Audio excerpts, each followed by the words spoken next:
So we disagree with the notion. Didn't we already dispose of that kind of reasoning with our equal protection cases that looked at things like interracial marriage, where we said even though it applies to both, it's still making a racial classification? Welcome to Respecting Religion, a BJC podcast series where we look at religion, the law, and what's at stake for faith freedom today. I'm Amanda Tyler, Executive Director of BJC. And I'm General Counsel Holly Holman. Today we're going to talk about a Supreme Court case that the court heard oral arguments in on Wednesday, December 4th, U.S. versus Skrmetti. It involved a challenge to a Tennessee statute that bans particular medical treatments for minors or for minors for particular purposes. And as you'll hear in this conversation, how you shape the question has big consequences that we'll discuss. It's a really important case for families in Tennessee, but also relates to legislation across the country, and it could have wider ramifications for constitutional protections in general, particularly what equal protection means, and could affect access to medicine in general. Well, that's a really good setup, Holly, and I'm really glad to be back on Respecting Religion talking with you about a Supreme Court case. It feels like it's been a while since we had a case before the court that intersected with the issues that we care about, though I'll say at the beginning that, like in several of these cases in recent terms, cases that we care about don't necessarily involve interpretation of the religion clauses or what one thinks of as a classical religious liberty legal issue. But we know that religion and religious arguments are often in the background of cases that are involving sexual orientation or gender identity. And so this is one that we certainly care about. It also, I think, is considered the big case so far of this U.S. Supreme Court term. Yes, they're still accepting cases, so that remains in flux. But so far, this is the case that has had the most conversation and, as you point out, possible large ramifications for constitutional jurisprudence.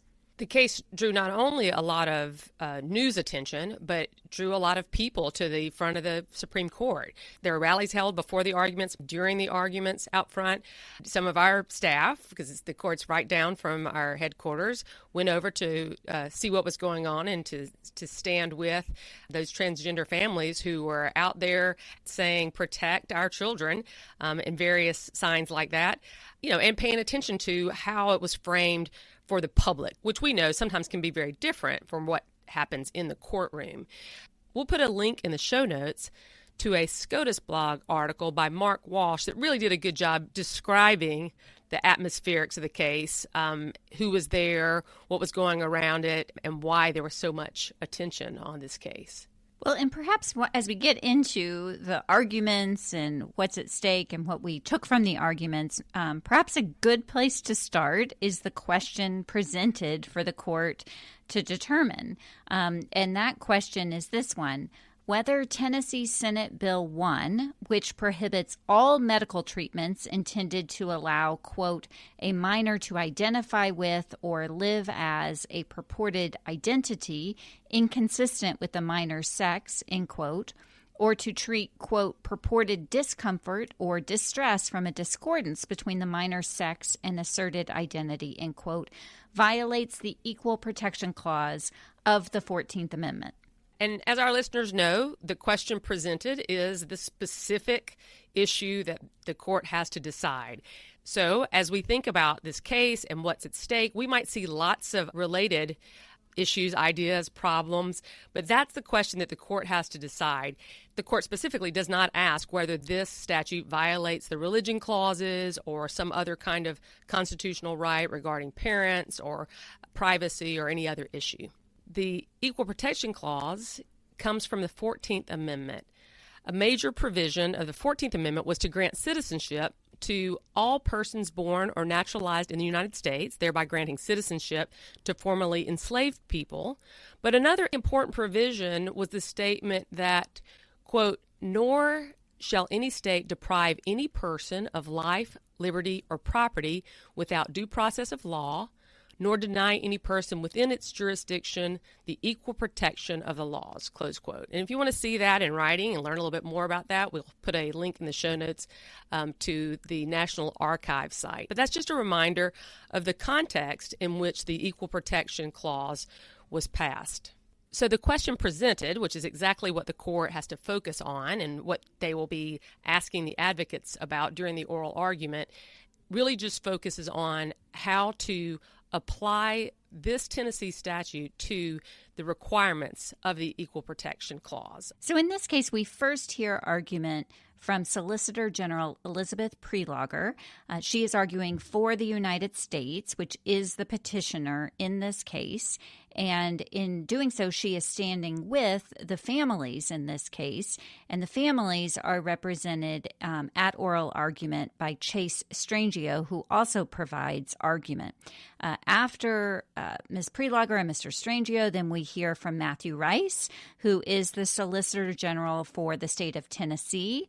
Skrmetti, in the case title, that is the name of the Attorney General of Tennessee. And so Tennessee are the respondents, basically, in this case. Some of this is a little complicated, Holly, because of the election, because when the new Trump administration comes in January, it is widely guessed that the United States is actually going to withdraw from this case, that the United States is going to be on the same side as the state of Tennessee. And so what impact that has on this case and whether the families can then stand back in that place that is adverse to the state of Tennessee, I think remains to be seen. And then one other, I think, very important thing of note here is that Chase Strangio, who did do the argument on behalf of the families, is the first openly transgender person to argue before the Supreme Court. So it was a historic argument for that as well.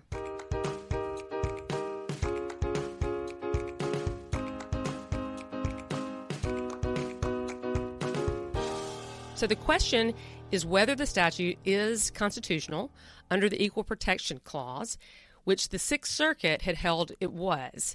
Here is Solicitor General Elizabeth Prelogger setting up what's at stake and how the U.S. sees the case. We're going to play her whole opening statement for context. This case is about access to medications that have been safely prescribed for decades to treat many conditions, including gender dysphoria. But SB 1 singles out and bans one particular use. In Tennessee, these medications can't be prescribed to allow a minor to identify with or live as a gender inconsistent with the minor's sex.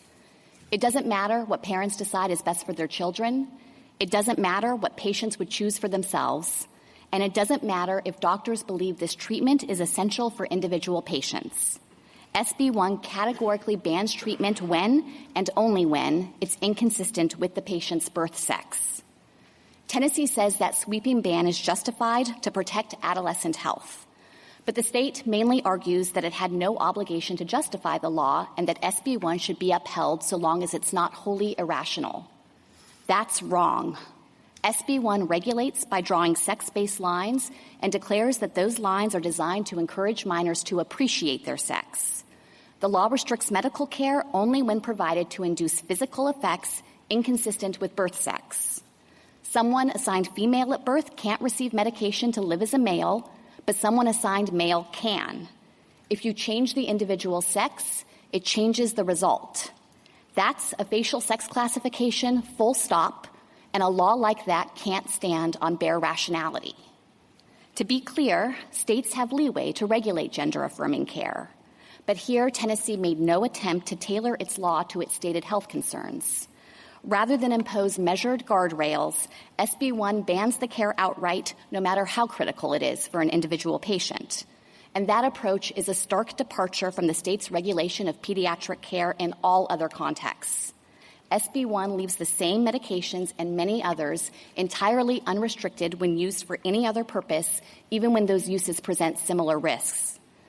The Sixth Circuit never considered whether Tennessee could justify that sex-based line. Because the Equal Protection Clause requires more, this court should remand so that SB 1 can be reviewed under the correct standard. I welcome the court's questions. Well, Amanda, what do you think? Well, as usual, I am just so impressed by Elizabeth Prelogger. I think she is one of the clearest advocates that I have heard before the court. And I think that she does something that's really strategic in this case. She's telling the justices that, one, as she sees it and as she explains here, that this is a really clear case, that there is a sex-based classification on the face of this statute, and that therefore the Sixth Circuit just simply used the wrong standard, and that this court doesn't have to rule this whole statute unconstitutional, but it does need to send it back to the lower court to apply the correct standard in the case. I think the way that she presents this option to the court, like she's argued in many other cases before, provides a really appealing middle ground for these justices should they choose to take it. Now, maybe our listeners won't be shocked to learn that not all the justices just jumped right on board and said, sounds good to me. There was a lot of back and forth here, I think, really trying to change the question or change the standard that was really being considered. But I think she did a really good job of setting up a particular path forward for the justices. How about you, Holly? What did you think about how she framed this argument? I agree. It was very clear, and you can see on its face why she takes the position she takes, what she thinks the court should do, and then she was ready for the questions. And as is their custom, they start by seniority, and they got right into it, beginning with Justice Thomas taking issue with the idea that this is a ban. Not a ban, he asserted, but a limit. It's an age classification, he said. And instantly, the Solicitor General acknowledged that it did have a age limit to it, but says that it's also about sex. And the fact that it only applies to minors does not protect it from the kind of review that the court should give it. And I think on this point, she says there's nothing by that reasoning to say that they could not also issue a similar ban that applied to adults. Or later in the argument, way at the end when she's doing her rebuttal, to say that if they don't accept this reasoning, there's nothing to limit a national ban on this kind of care, even for minors or adults. And so she's really saying it's very important that the court hold this line when it comes to what it means if there is a sex-based classification in the law itself. And I would say we could fairly characterize the rest of the oral argument as sort of complicating that narrative. First, we have Justice Thomas saying it's not a ban because it only applies to minors, and he's kind of introduces the idea that there could be differences in how these medical treatments work for males and females. And then Justice Roberts comes in, and he really focuses on that this is a medical issue, and he says that that's more complicated than the sex-based cases that she presents. By focusing on the medical part of this, Justice Roberts is sort of suggesting that the state has a lot more leeway here, which would sort of avoid that equal protection higher standard. And then Justice Alito joins the party to say, really we have to consider not just what's happening in the United States, but we have to look around the world. And he starts bringing in some different studies from European countries about the efficacy or the harms of some of the medical treatment for transgender youth, and really calling into question in some ways the safety of these procedures themselves. And where I was really, again, impressed with Solicitor General here, she didn't get distracted by these arguments. She first noted that in all of these other countries, unlike in the state of Tennessee, that they still did allow some medical treatment for transgender youth, as opposed to Tennessee, which had an outright ban on the use of drugs in these situations where youth were looking to transition or to identify with the gender identity that they claimed, which was different from their sex assigned at birth. But then she also just kept leading them back to the fact that there still remained this sex-based classification in the law, and that it wasn't up to this court to determine the safety or the efficacy of the drugs, that they could just send it back to the Sixth Circuit to look at medical evidence that was relevant in the record down there. And I thought she did a really nice job of trying to focus the court again on the question at hand. By delving into what the studies say, whether here or in Europe or wherever, I think Justice Alito really wants to question the idea that these treatments are medically necessary. And I think it's sort of playing to people's passions. A lot of people, of course, don't know about gender dysphoria. I mean, I learned a lot in this case. And so I think it's quite common that people that don't know about what's needed and about the families who face these medical choices might wonder from the beginning, is this absolutely necessary or is this harmful to children?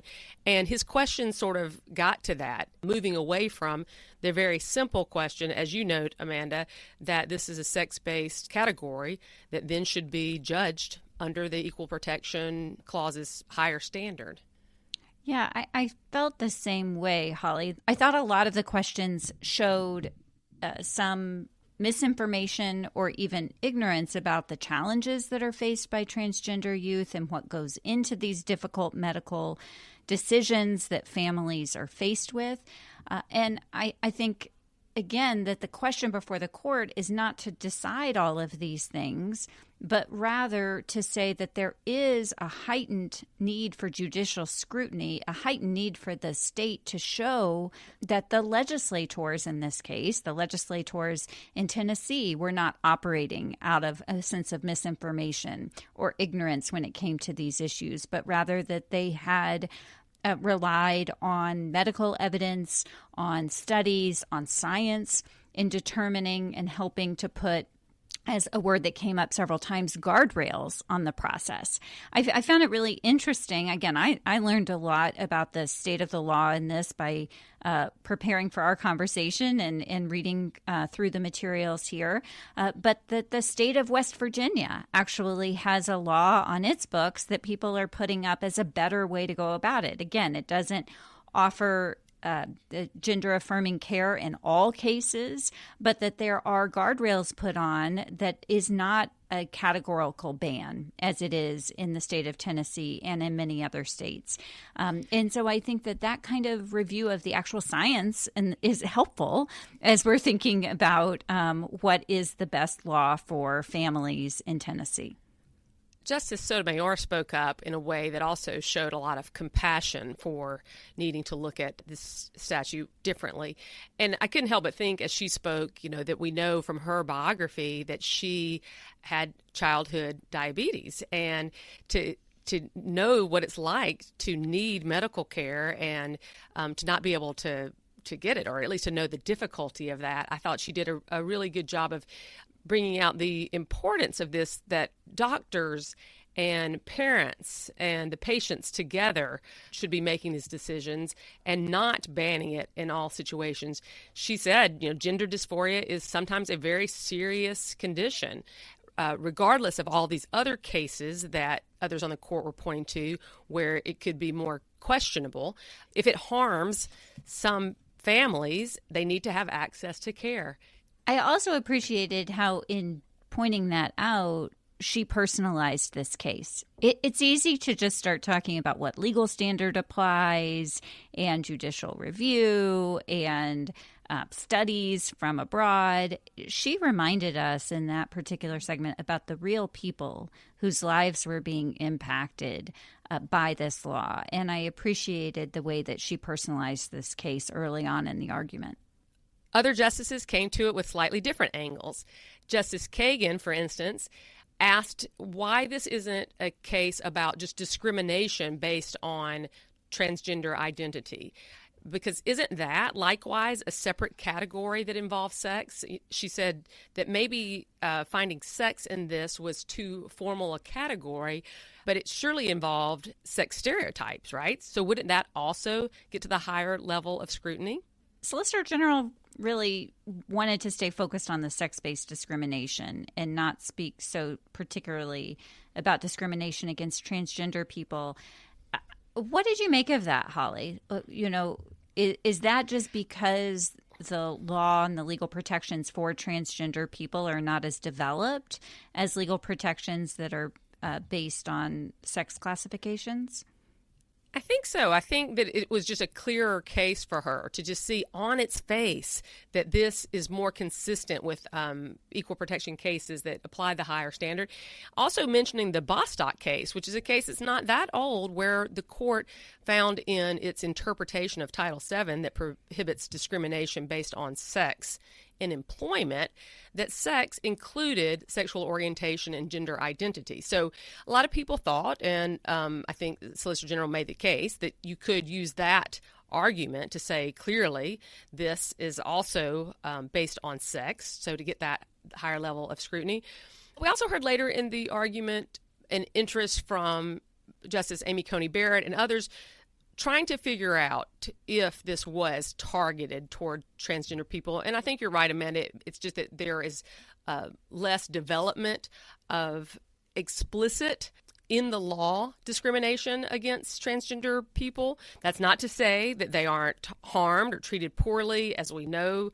And there were examples discussed in the case, a couple that were de jure, which is in the law, particularly in the military, and something about not allowing people to cross-dress, dress different from what's expectations of their gender.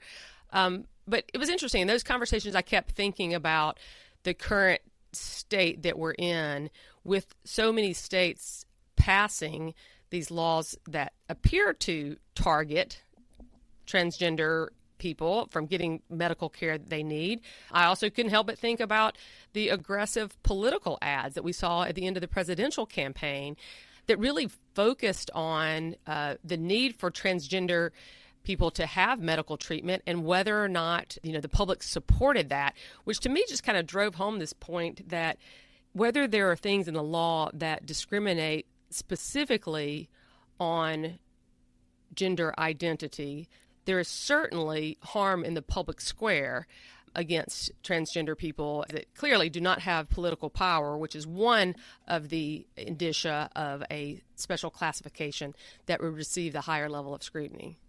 When you think about the population of transgender people in the United States, it is a very small population, estimated to be less than 1%. And so just by virtue of numbers, this is not a group that holds political power. Simultaneously, as you pointed out, Holly, it's a group that was really singled out for scapegoating during the political campaign. We saw across the country ad after ad after ad talking about transgender people in ways that were very dehumanizing, in ways that were blaming them for all kinds of problems, in ways that were singling transgender people out as being othered in a threat to American society. I think all of these, it felt a little absurd, frankly, for us to be asking the question, are transgender people discriminated against? I mean, it felt, especially to have this argument just a few weeks after the political campaign that we all just lived through.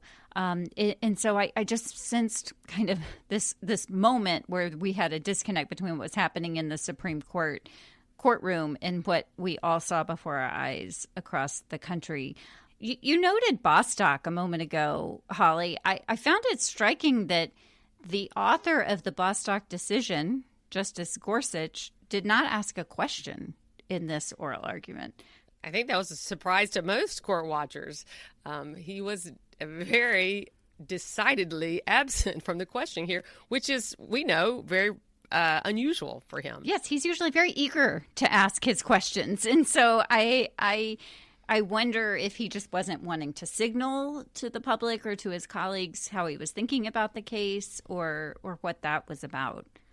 On the other hand, Justice Kavanaugh, or as we sometimes call him and others do, Coach Kavanaugh, because we know he is a well-known sports fan and coach of his daughter's basketball team, was ready to participate and very focused on really getting to the issue. Is this sex-based or medical-based or something else? But he also brought up whether this case and the position of the SG would constitutionalize trans individuals in women's sports, noting that that is one area of a lot of public concern that we hear about. And she was quick to note that sex categories are already recognized in private spaces and get the kind of intermediate scrutiny that she was talking about. So she said courts have split on these issues, but that it raises separate questions and separate state interests than the case before them dealing with medical care. I thought it was a really strong response from her because she was on the one hand pointing out, look, these other laws are absolutely sex-based classifications, but just because it's a sex-based classification that's entitled to heightened scrutiny does not mean in those cases the transgender person looking to play on a sports team automatically wins. It just provides the framework for the court to consider it, and it requires the state to show the compelling government interest that's at stake. That's all they're asking for in this case, too. And so I thought that was a good way of her trying to make kind of an apples-to-apples comparison while at the same time saying just because you rule here doesn't mean that transgender people will automatically be playing on every sports team in the United States, that those are separate laws or separate regulations that will need to be analyzed in different cases. That's right. You have to get to what is the state's interest here and what are the harms of the law as written or what are the harms that it's trying to prevent. When Mr. Strangio approached, he again was very clear, saying that he just was asking the court to remand the case down to the Sixth Circuit and apply strict scrutiny. He clarified that his position was consistent with the Solicitor General and right away was impressive as an advocate as well, Amanda, in that he took care of a concern from Justice Roberts right away. Justice Roberts had sort of suggested that, in this field of medicine relating to gender dysphoria, there's a lot of developing information and, that we still don't know a lot. And should we wait and shouldn't we just err, on the side of caution by not allowing some of these treatments? And I thought that Mr. Strangio did a good job sort of turning that back on its head and saying that the court could apply a higher level of scrutiny, even in a case where the medical situation was evolving. He did that by reminding the Chief Justice of the COVID cases, where the court did continue to apply the higher standard, even though at the time, there was a lot that we didn't know and that the medical profession did not know about COVID. Justice Jackson really shows the concern about going the way that Chief Justice Roberts was sort of leaning about making this a medical case and trying to escape the Equal Protection Clause's higher standard. And she really breaks down what is expected under the law.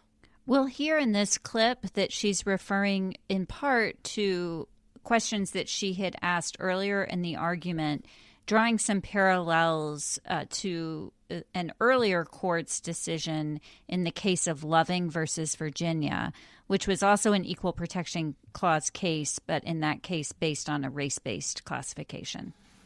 So I guess I'm suddenly quite worried about the role of the court questions and the constitutional allocation of authority concerns, because I understood that it was bedrock in the equal protection framework that there was a constitutional issue in any situation in which the legislature is drawing lines on the basis of a suspect classification, that it's a constitutional question that is being raised when that is happening as a threshold matter.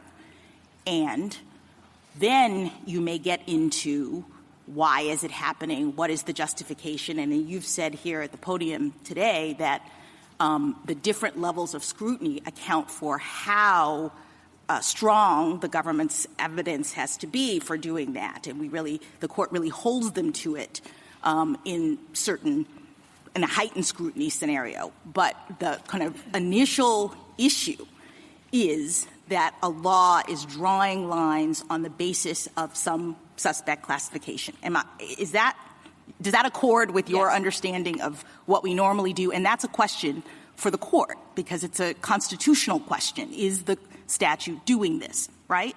Yes, I completely agree with that, Justice Jackson. That's precisely why we think heightened scrutiny applies here, because this is a statute that on its face draws. All right, that. and to answer the question, is this statute doing this, I understood that we had a sort of two-step framework for looking at it, that we don't just kind of launch into an assessment of the evidence or what the state is, why the state is saying that they're doing this, or the scientific basis for it, that we're looking at something else when we're trying to determine is a classification being made, right? Yes.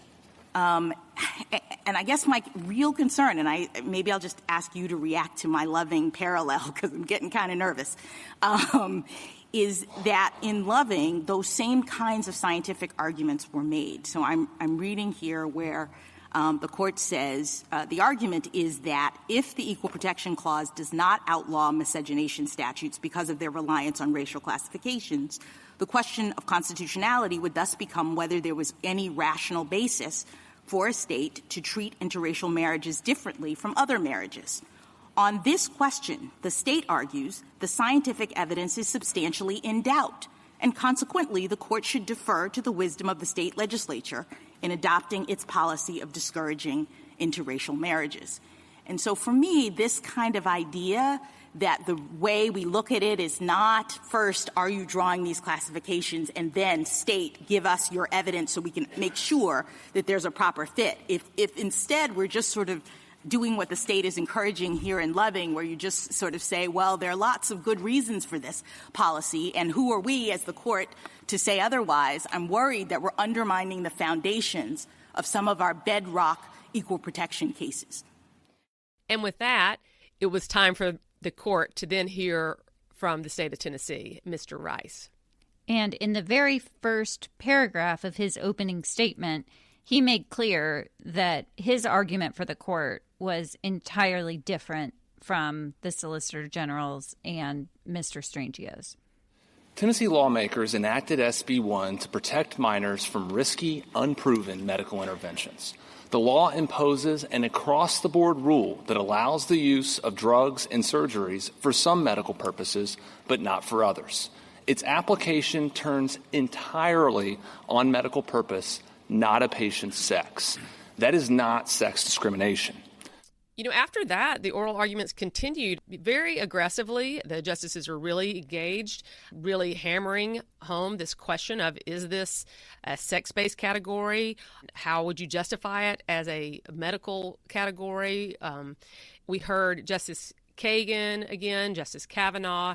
Justice Kagan again came to it a little bit differently. She said, isn't the purpose of this law to encourage gender conformity? She asked, how does that apply, suggesting that that certainly is a sex-based category, that the state wants little boys to stay little boys and grow into young men and doesn't allow this kind of treatment. And so that's what she talks about to try to push the advocate a little bit. Tennessee, clearly disagrees and says that's not what it does. He actually denied that that purpose language was significant to the case at all and said that that had not been raised below and it really wasn't about that kind of encouraging sex stereotyping, but instead protecting children at a certain age from making decisions that could harm them. Justice Kavanaugh came back in and asked, why not trust parents and doctors?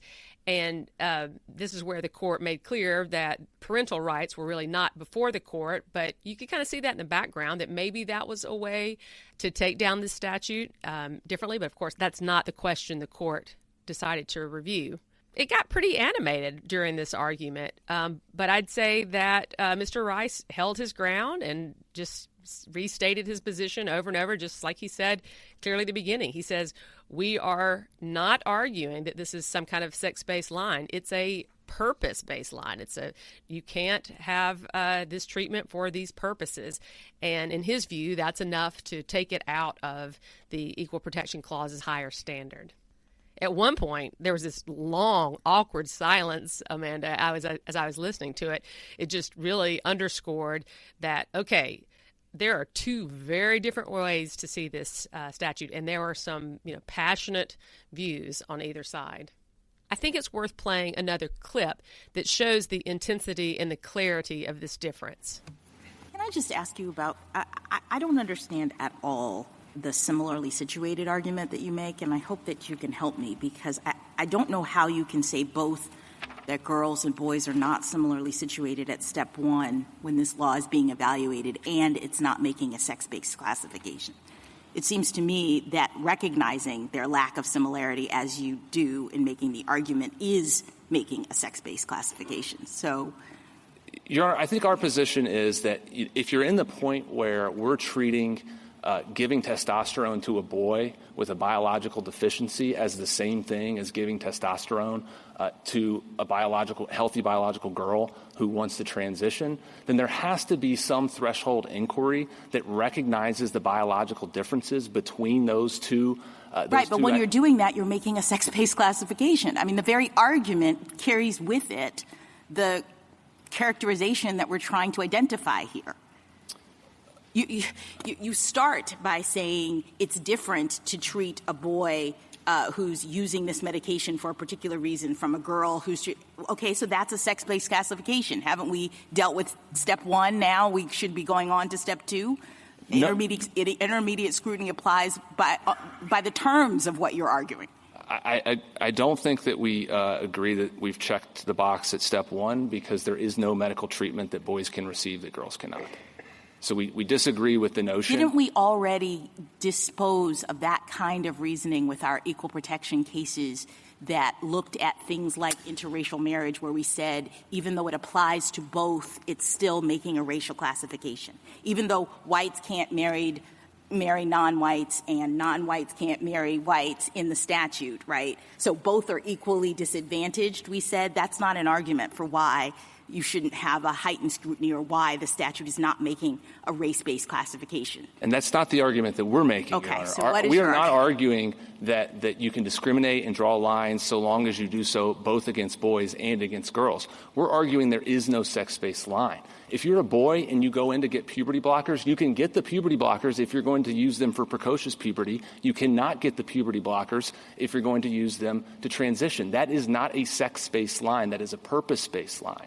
So our fundamental point here is not that you can discriminate against both sexes in equal degree. Our fundamental point is there is no sex-based line here, and the only way they get to a sex-based line is by equating fundamentally different treatments that defy medical reality and defy how the statute itself sets out what is a treatment. And the treatments are different because of the biological sex of the person, right? I mean, that's what you said. The purposes are different because of the biological sex and why you're going in to get them. Not at all. I mean, with puberty blockers, the purpose, nothing turns on sex. Take puberty blockers. There's nothing that turns on sex as to whether there's a sex-based classification there. Everything depends on what is the reason that you are using those puberty blockers for. I think that exchange shows that there are fundamentally different ways to look at this case. That we've got the state of Tennessee's argument that is really directly opposed to what the U.S. government's saying, and we can't really count all the heads here because not all of the justices participated in questioning at the oral argument, but I can definitely see that we see the more liberal justices really seeming to see a sex-based classification here. Some of the most conservative justices, particularly Justice Alito, really leaning on the medical arguments and not really sure kind of where some of these other justices are going to come down in the end.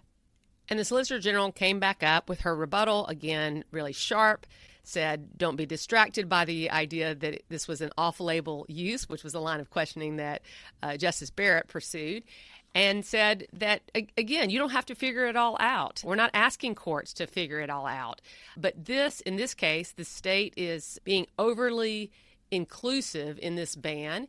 It's not like typical medical regulations because the legislature is doing something different. She ends by, again, emphasizing the real-world consequences of this statute and asking the court to send it back down, not to let it go by on a rational basis review, but to give it the scrutiny that it deserves. So at the end of the rebuttal, the Chief Justice said, as he always does, the case is submitted. And so now what's going to happen? Well, we noted at the top there is some uncertainty because we assume that the U.S. government will withdraw from the case. Assuming that this case does go to decision, we probably won't get a decision in this case until June. in hearing and reading some of the experts in the case, they felt like this is likely to be a 6-3 decision with the court's conservative supermajority ruling with the state of Tennessee, but we shall see when and if the case is decided.